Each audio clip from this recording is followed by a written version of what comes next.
énergétique. La parole est à Monsieur Boris Vallaud, rapporteur de la Commission des affaires économiques.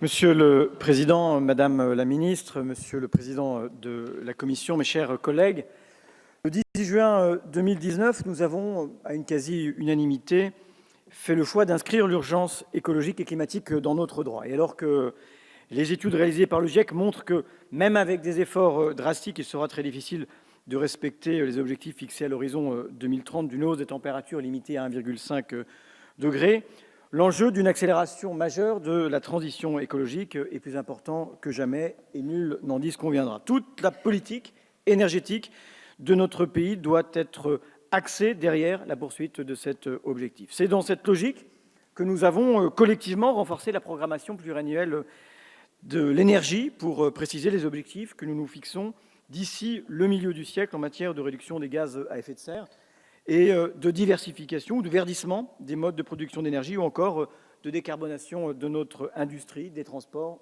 ou du secteur du bâtiment.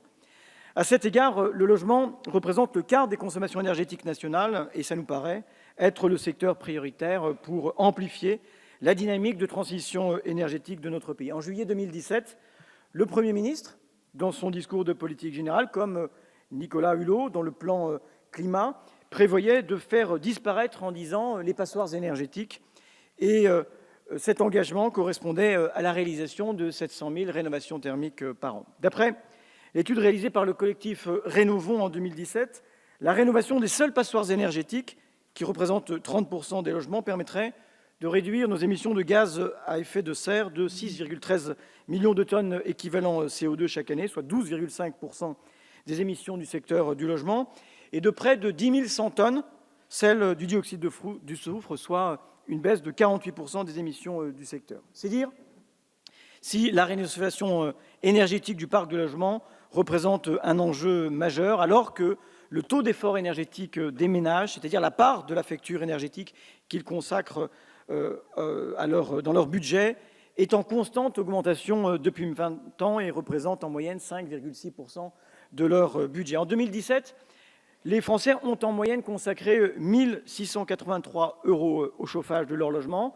une moyenne qui se monte à 2 230 € s'agissant de ceux qui se chauffent au fioul. Alors que les ménages les plus modestes ont tendance à occuper les logements les moins efficients, les moins performants sur le plan thermique, ils sont nombreux à s'imposer des restrictions de consommation, à mal se chauffer, à peu se chauffer, être en dessous des seuils de confort ou à prendre sur d'autres dépenses qui leur sont évidemment vitales.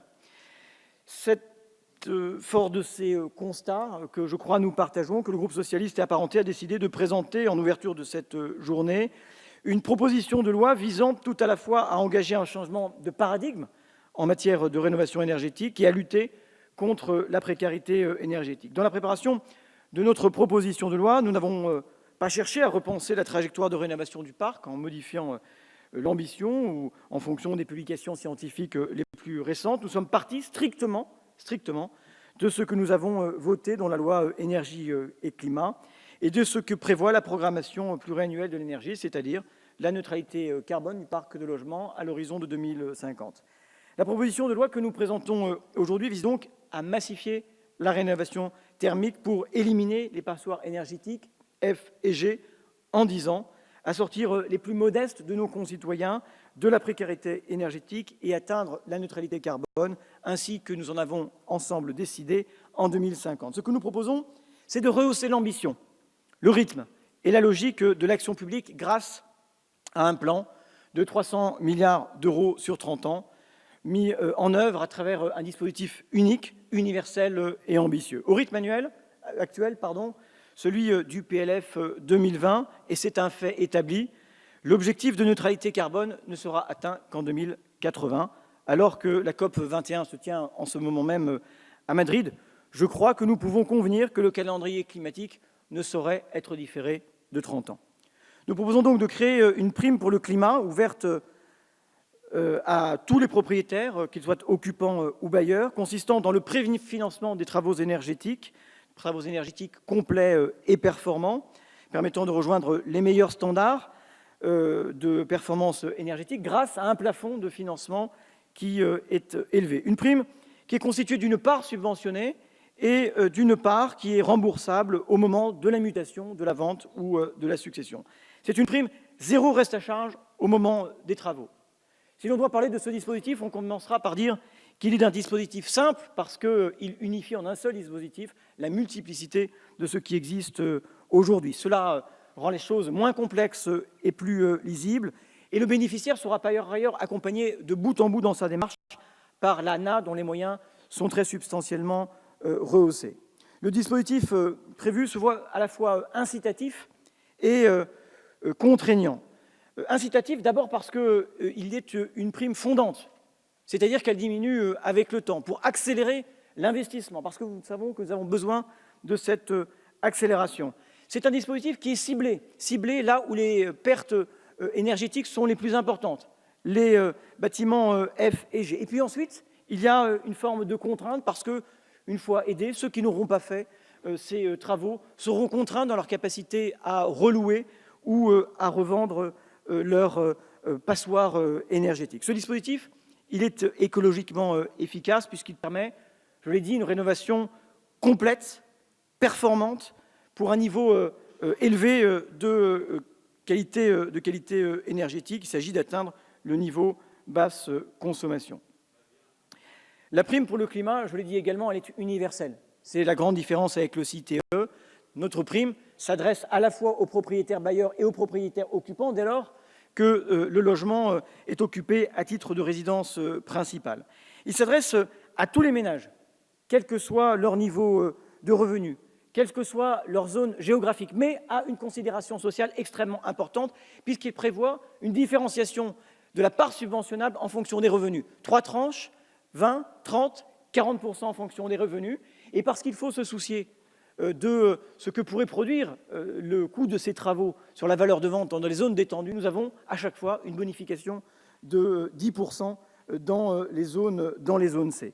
Nous avons levé 2 des principaux freins à la rénovation thermique. Le manque d'accompagnement des ménages dans leurs projets de rénovation et le reste à charge qui est souvent trop élevé. Je l'ai dit, le rôle de l'ANA, dans son rôle d'accompagnement, va être renforcé. Et par le biais de ces mandataires habilités, qui pourront être des sociétés d'économie mixte ou des offices HLM qui ont déjà un certain nombre de compétences sur l'habitat dégradé, eh bien, il y aura cet accompagnement de proximité permettant aux collectivités locales d'être repositionnées.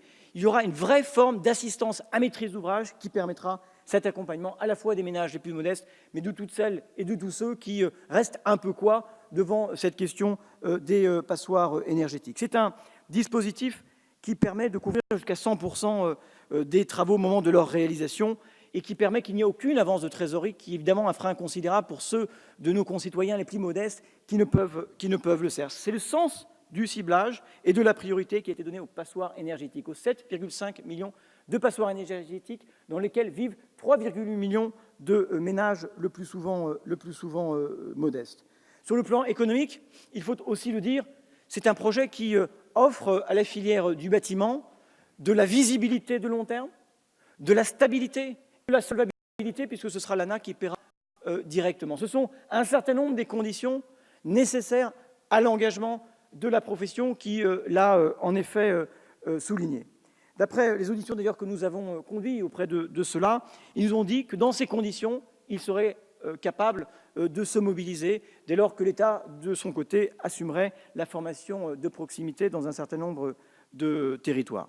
La présente proposition de loi est un dispositif financé par le fléchage de crédits et de dépenses fiscales qui existent, sans effet d'éviction, et par le remboursement différé, d'autre part, au moment de la mutation. Le dispositif offre en effet un effet de levier qui est absolument considérable. Par le truchement de la Caisse des dépôts et consignations que nous mobilisons, nous pourrons emprunter au prix de marché, profitant d'un univers de taux bas plutôt qu'à des taux de banque qui ne sont pas favorables. Naturellement, vous connaissez comme moi les contraintes liées à la recevabilité d'un certain nombre de dispositions. Si cette loi devait, par bonheur, pour les Français qui en bénéficieraient, être adoptée, elle nécessiterait d'évidence une loi de finances complémentaire pour pouvoir mobiliser du FEDER, pour pouvoir mobiliser la part de PIA qui est destinée à la rénovation thermique. Madame la ministre, dans les discussions que nous avons dans la Commission, j'ai eu le sentiment d'une gêne. Nous avons simplement, nous, essayé d'être le bras armé d'ambitions que nous nous sommes fixées ensemble, que la représentation nationale a maintenant face à elle et qui lui est opposable. Ce sont des rendez-vous que nous ne pouvons pas différer. Vous avez vu, à l'ONU, on a dit qu'il y a eu une décennie perdue. Nous en prenons tous notre part. Résultat, l'effort que les nations ont à accomplir aujourd'hui est 2 fois supérieur à ce qui leur était demandé en 2010. Si nous devons reporter encore ces efforts, nous ne pourrons plus les accomplir. Voilà le sens de notre proposition. Je voudrais dire à ceux de mes collègues de l'opposition qui, dans quelques instants, vont se livrer au travail de la contradiction et qui ont eu la gentillesse de me dire que mon projet était très bien, mais qu'on leur avait demandé de le dézinguer, que naturellement, je ne l'en voudrais pas à titre personnel. Merci, mon cher collègue.